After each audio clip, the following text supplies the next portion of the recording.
Start. Have you ever noticed what useful lessons you may receive through a shrewd look at the faces of the people you come across in traveling? Stop. If I annoy you in the deliverance of my opinion, as the chances are I may put it down to a reading man's reverence for books and his diligence in the pursuit of a course which lightens many an hour for him. Stop.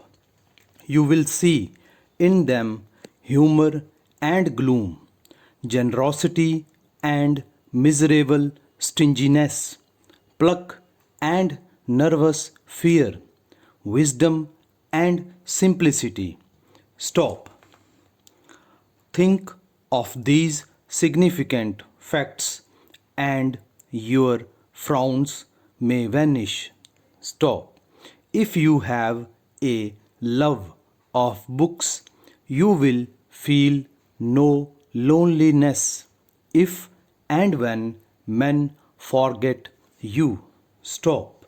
You will notice the drinker and the abstainer, the hopeful and the fearful, the clever talker and the bore, the flighty and the modest, the pilferer and the honest fellow, the loafer and the worker.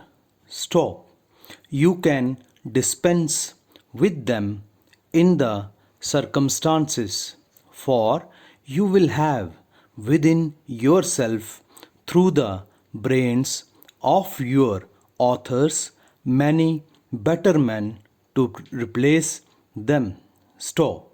The balance of advantage in the change is likely to be in your favor.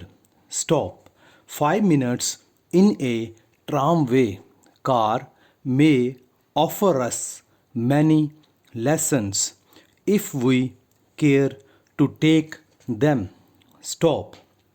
You will grasp the significance of this remark, I am sure, for the man who derives pleasure from reading books makes for himself reserves of strength to call upon against the time of trouble or stress. Stop.